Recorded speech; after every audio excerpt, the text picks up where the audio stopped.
بسم الله الرحمن الرحيم. الحمد لله رب العالمين والصلاة والسلام على أشرف الأنبياء محمد وعلى آله وصحبه وأمته أجمعين أما بعد. عزیز طلباء اکرام، آج کی اس ویڈیو کے اندر ہم سورہ فاطر آیت نمبر 5 سے اپنا سبق شروع کریں گے۔ اللہ تعالیٰ ارشاد فرماتے ہیں: اعوذ باللہ من الشیطان الرجیم، بسم اللہ الرحمن الرحیم۔ یا ایھا الناس، اے لوگو، ان وعد اللہ حق، بے شک اللہ کا وعدہ حق ہے۔ فلا تغرنکم الحیات الدنیا، تو تمہیں دنیا کی زندگی دھوکے میں نہ ڈالے۔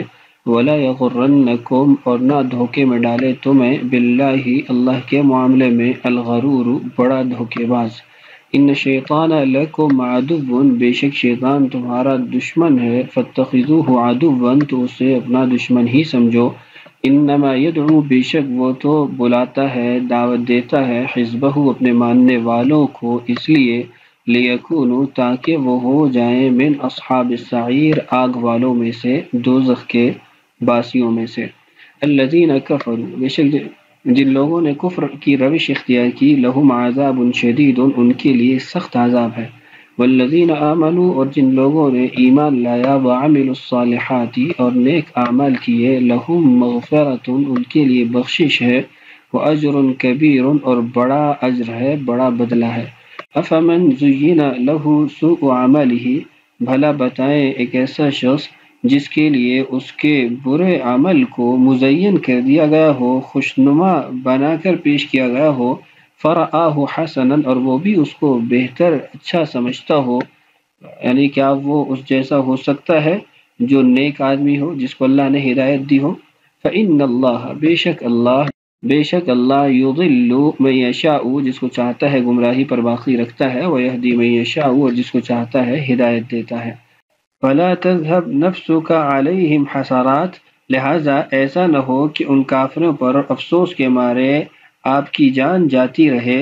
ان اللہ علیم بما یصنعون، یقین رکھیے کہ جو وہ کر رہے ہیں اللہ تعالیٰ اس سے خوب باخبر ہے، اس کو جاننے والا ہے۔ واللہ الذی، اور اللہ ہی وہ ذات ہے، ارسل الریاح، جس نے ہواؤں کو بھیجا، فتثیر سحابا، پھر وہ ہوائیں بادلوں کو ابھارتی ہیں، اکٹھا کرتی ہیں، فسقناہ الی بلد، پھر ہم نے اس کو ہنکا کر لے گئے ایک ایسے شہر کی طرف، میت، جو قحط کی وجہ سے مردہ ہو چکا ہے۔ فاحیینا بہ الارض، پھر ہم نے اس کے ذریعے زمین کو زندہ کیا، بعد موتہا، اس کے مردہ ہو جانے کے بعد۔ کذالک النشور، ایسے ہی انسانوں کی دوسری زندگی ہوگی۔ من کان یرید العزت، جو بھی عزت کو چاہنے والا ہو، جو بھی عزت چاہتا ہو، فللہ العزت جمیعا، تمام کی تمام عزتیں وہ اللہ ہی کے پاس ہیں، اللہ ہی کے قبضے میں ہے۔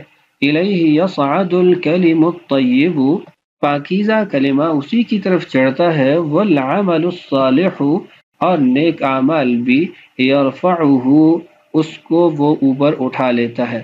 والذین یمکرون السیئات، اور جو لوگ بری بری تدبیریں کرتے ہیں، مکاریاں کرتے ہیں، لہم عذاب شدید، ان کے لیے دردناک عذاب ہے۔ ومکر اولئک، اور ان لوگوں کا جو مکر ہے، ہوا یبور، وہی ملیا میٹ ہو جائے گا۔ آج کی اس ویڈیو کے اندر ان آیات کی بابت جو جلالین کی تفسیر ہے اس کو ہم پڑھیں گے۔ دیکھیے، یا ایھا الناس، اے لوگو، ان وعد اللہ، بے شک اللہ کا وعدہ، اللہ کا وعدہ، اس کے آگے وضاحت صاحب جلالین نے کی، بالبعث وغیرہ، اللہ کا ایک وعدہ وہ آخرت ہے، اور ایسے ہی اس کے علاوہ اور وعدے بھی ہیں، اور وعدے مسلمانوں کی مدد ہے، یا پھر قیامت کے قائم کرنے کے بعد جنت اور جہنم، اور دیگر بہت سارے ایسے امور ہیں۔ تو اللہ کا ہر وعدہ حق، وہ برحق ہے، سچ ہے، وہ ہو کر رہے گا۔ فلا تغرنکم الحیات الدنیا، تو نہ تمہیں دھوکے میں ڈالے دنیا کی زندگی۔ دنیا کی زندگی دھوکے میں کیسے ڈالے گی؟ عن الایمان بذالک، ان چیزوں پر ایمان لانے کے اعتبار سے کہ وہ تمہیں دھوکے میں ڈال کر تم سے یہ عمل روک نہ دے، تمہیں اس عمل سے دور نہ کر دے۔ ولا یغرنکم، اور نہ دھوکے میں ڈالے تمہیں، باللہ، اللہ کے معاملے میں، صاحب جلالین نے وضاحت کی فی حلمہ و امہالہ کہ اللہ کا حلم اور اللہ کا مہلت دینا یہ تمہارے لیے ایک سہولت ہوتی ہے اور اللہ کی طرف بڑھنے کا ایک ذریعہ اور سبب ہوتا ہے، نہ یہ کہ تمہیں دھوکے میں ڈال دے اللہ کے حلم اور اللہ تعالیٰ کی طرف سے ملنے والی مہلت کے بارے میں۔ کون؟ الغرور، دھوکے باز بڑے درجے کا۔ الغرور یعنی فتحہ کے ساتھ یہ کلمہ ہے تو اس کا مطلب ہے بڑے درجے کا دھوکے باز۔ بڑے درجے کا دھوکے باز سے کیا مراد ہے؟ الشیطان، کہ شیطان تمہیں اللہ کے معاملے میں اس کے حلم، اس کے مہلت دینے کے معاملے میں دھوکے میں نہ ڈال دے کہ تم الٹا تمرد اختیار کرو۔ ان الشیطان، اب آگے شیطان کی جو حیثیت ہونی چاہیے اس کو بیان کیا گیا کہ شیطان لکم عدو، وہ تمہارا دشمن ہے، فاتخذوہ عدوا، تو اس کو اپنا دشمن ہی سمجھو۔ مطلب یہ ہے کہ جیسے دشمن کے ساتھ معاملہ کرتے ہو ویسا اس کے ساتھ معاملہ کرو۔ اب اس کے ساتھ دشمنی کیا ہے؟ اس سے لڑائی تو ہم نہیں کر سکتے، نہ اس کو مار سکتے ہیں، نہ اس کو برا بھلا ہم نے کہنا ہے۔ ہم نے کیا کرنا ہے؟ بطاعت اللہ ولا تطیعوہ، شیطان سے دشمنی یہ ہے کہ اللہ کی اطاعت کی جائے اور شیطان کی بالکل اطاعت نہ کی جائے، یہ شیطان سے دشمنی ہوگی۔ شیطان کو برا بھلا کہنا تو شیطان سے دوستی ہے، یا شیطان سے لڑائی تو ہو نہیں سکتی کہ ہم انسان ہیں اور وہ جنات کی اصل سے ہے، تو اس لیے اس سے دشمنی کی یہی واحد صورت ہے کہ اللہ کی اطاعت کی جائے اور اس کی اطاعت بالکل بھی نہ کی جائے۔ انما یدعو، بے شک وہ بلاتا ہے، حزبہ، اپنے گروہ کو، اتباعہ فی الکفر، جنہوں نے اس کی اتباع کی ہے ان کو وہ بلاتا ہے، پکارتا ہے۔ حزب سے وضاحت کی ہے کہ شیطان کی گروہ سے مراد یہ ہے کہ شیطان کی ماننے والے اور شیطان کی کفر کے اندر بھی اتباع کرنے والے، وہ اس لیے ان کو بلاتا ہے لیکونوا، تاکہ وہ ہو جائے، من اصحاب السعیر، آگ والوں میں سے، آگ کے باسیوں میں سے وہ بن جائیں، اس لیے ان کو شیطان دعوت دیتا ہے کفر کی اور معصیت کی۔ السعیر سے مراد النار الشدیدہ، یعنی سخت نار والوں میں سے، آگ والوں میں سے ہو جائیں، اس لیے شیطان ان کو دعوت دیتا ہے۔ الذین کفروا، جن لوگوں نے کفر اختیار کیا، اب آگے وہ دو گروہ ہو جاتے ہیں، شیطان کے ماننے والے، نہ ماننے والے، تو ان کا انجام ذکر کیا گیا کہ جن لوگوں نے کفر اختیار کیا، لہم عذاب شدید، ان کے لیے بڑا سخت عذاب تیار کر رکھا گیا ہے۔ والذین آمنوا، اور جو لوگ ایمان لائے، وعملوا الصالحات، اور انہوں نے نیک اعمال کیے، لہم مغفرۃ، ان کے لیے بخشش ہے، واجر کبیر، اور ان کے لیے بڑے درجے کا اجر ہے، بدلہ ہے۔ فہذا بیان ما لموافق الشیطان وما لمخالفی، فرماتے ہیں یہ جو فرمایا نا لہم عذاب شدید، لہم مغفرۃ واجر کبیر، یہ اس بات کی وضاحت ہے کہ شیطان کے ماننے والوں کا انجام یہ ہے اور شیطان کی مخالفت کرنے والوں کا انجام یہ ہے۔ دونوں یعنی اقسام اور دونوں انواع کے جو انجام ہے ان کو ذکر کر دیا گیا۔ اب اس کے بعد اللہ تعالیٰ نے کچھ آیات اور ذکر کی ہیں جن کے اندر ایک انسان کفر کے اندر ہونے کے ساتھ ساتھ اپنے کفر کو اچھا بھی سمجھ رہا ہوتا ہے، اس کو ذکر کیا کہ ان کی حالت کتنی قابل رحم ہے کہ وہ ایک تو کفر میں ہے اور کفر کو اچھا بھی سمجھ رہے ہیں۔ دیکھیے وَنَزَلَ فِي أَبِي جَهْلٍ وَغَيْرِهِ، ابو جہل اور جیسے دیگر جو لوگ تھے جو اپنے کفر کو اچھا سمجھتے تھے اور اس کو صحیح سمجھتے تھے، ان کے بارے میں آیت نازل ہوئی۔ افمن زین لہ سوء عملہ، بھلا بتائیں ایک ایسا آدمی جس کے لیے خوشنما بنا دیا گیا ہو اس کا برا عمل، بالتمویہ، تمویہ یہ یعنی کہتے ہیں کہ ایک چیز کو دوسرا رنگ دے دینا، جیسے سونا چاندی کا پانی چڑھا کر ایک پیتل کو بھی سونا چاندی کا دکھایا جاتا ہے، ایسے ہی برائی اس کو ایک اچھے لباس کے اندر نظر آئے، اس کو ایک اچھی صورت میں نظر آئے اور وہ اس کو عمل میں لائے، فرآہ حسنا، خوشنما سمجھنے کے بعد وہ اس کو خوشنما مانتا بھی ہے، یعنی اس کو جب وہ خوشنما دکھائی گئی تو اس نے کہا ہاں ایسا ہی ہے، میری برائی بھی میری اچھی ہے، صحیح ہے۔ اس کی آپ کو ایک مثال دے کے بعد سمجھا دیتا ہوں۔ اب ابو جہل کیا ہے یہاں ذکر آیا، اسی کا تذکرہ کر دیتا ہوں کہ وہ دعائیں مانگتا تھا، کہ بدر کے موقع میں اس نے یہ دعا مانگی تھی کہ اللہ جو ہم میں سے صلہ رحمی کو ختم کرنے والا ہے، توڑنے والا ہے، رشتے کو توڑنے والا ہے، جو تیرے ہاں نامقبول ہے، اس کو آج تو ہلاک کر دے۔ تو مطلب یہ ہے کہ وہ اپنے کفر کو، اپنے اسلام کی مخالفت کو بھی اچھا سمجھتا تھا اور اس کے لیے شیطان نے ان امور کو خوشنما بنا دیا تھا اور وہ اس کو مان بھی گیا تھا. فرآہ حسنا من مبتدا خبر ہو کمن ہداہ اللہ.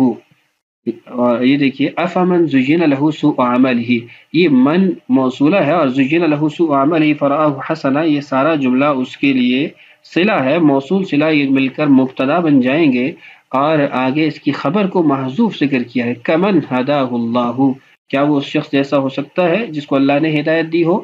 تو جواب ہے لا، ایسا نہیں ہو سکتا. تو یہاں پر ایک جملہ وہ محذوف ہے اور دوسرا جملہ وہ مذکور ہے، اور جملہ محذوفہ پہ بعد والا آیت کا ٹکڑا وہ دلالت کر رہا ہے. وہ آیت کا ٹکڑا کیا ہے؟ فَإِنَّ اللَّهَ يُضِلُّ مَن يَشَاءُ وَيَهْدِي مَن يَشَاءُ، اللہ جس کو چاہتا ہے اس کو گمراہ کرتا ہے اور جس کو چاہتا ہے اس کو ہدایت دیتا ہے.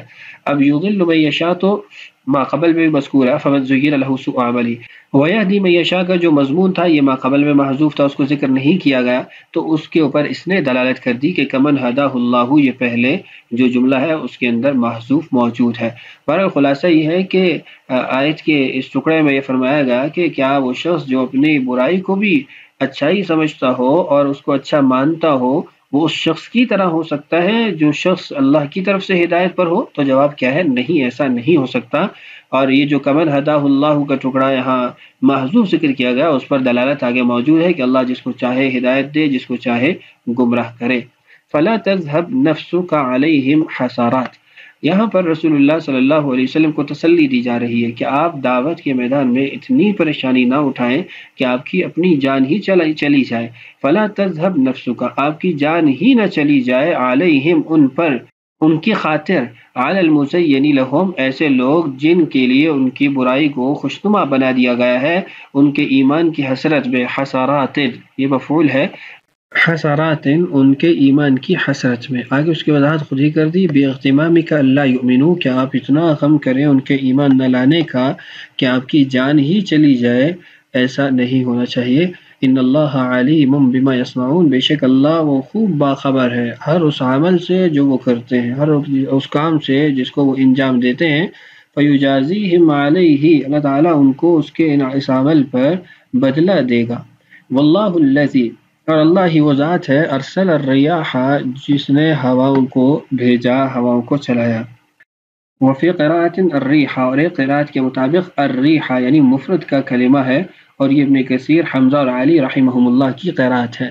فتثیر صحابا، تو وہ اٹھاتی ہے بادلوں کو. المضارع لحکایت الحال الماضیہ، مضارع کا صیغہ ہے لیکن اس سے مراد وہ ماضی کی حکایت ہے، یعنی ماضی کے بعض اوقات حکایت کو بھی آپ مضارع کے صیغے سے بیان کرتے ہیں.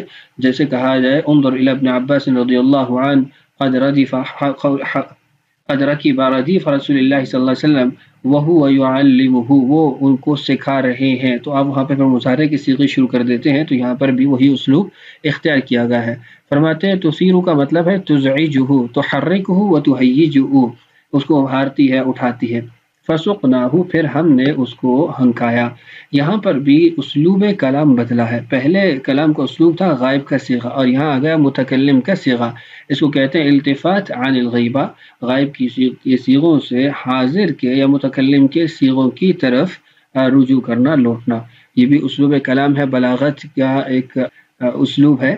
الی بلد میت، ہم اس کو ہنکا کر لے جاتے ہیں ایک مردہ زمین کی طرف. فرماتے ہیں بالتشدید والتخفیف، یہ کلمہ بھی یعنی میت تشدید کے ساتھ اور میت تخفیف کے ساتھ اس کو پڑھا جاتا ہے.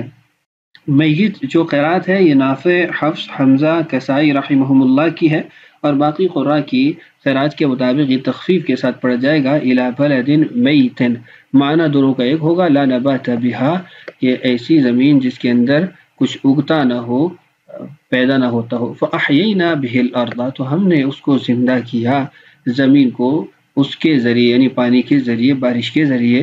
من البلدی، یہ آگے صاحب جلالہ نے اس کی وضاحت کی. ماقبل میں چونکہ بلد کا تذکرہ تھا تو اس شہر کی زمین کو ہم زندہ کر دیتے ہیں پانی کے ذریعے. بعد موتہا، اس کے مردہ ہو جانے کے بعد. زمین کا مردہ ہونا کیا ہے؟ یبسھا، اس کا خشک ہو جانا، اس کا اگانے کی صلاحیت کا ختم ہو جانا. ای انبتنا بہ الزرع والکلأ، کہ ہم نے اس کے اندر چارے کو، کھیتی کو اگایا پانی کے ذریعے۔ تو اب ایک مردہ زمین کو اگر پانی کے ذریعے زندہ کیا جا سکتا ہے، کذالک النشور، ایسے ہی تمہاری دوبارہ جو زندگی ہوگی وہ بھی ہوگی۔ یعنی انسانوں کا دوبارہ زندہ ہونا بھی اسی کی طرح ہے کہ انسان مر گئے، ختم ہو گئے، دوبارہ ان کو زندہ کیا گیا۔ یہ ایسی ہے جیسے ایک مری ہوئی زمین کو پانی کے ذریعے اللہ زندہ کرتا ہے۔ ای البعث والاحیاء کذالک البعث والاحیاء، دوبارہ زندہ کرنا، دوبارہ اٹھانا، قیامت قائم کرنا، یہ بھی ایسے ہی اللہ کرے گا۔ تو آج کی اس ویڈیو میں یہیں پر اکتفا کرتے ہیں، مزید آیات کو انشاءاللہ آنے والی ویڈیوز میں پڑھتے ہیں، سمجھتے ہیں۔ اللہ تعالی ہم سب کا حامی و ناصر ہو۔ السلام علیکم ورحمۃ اللہ وبرکاتہ۔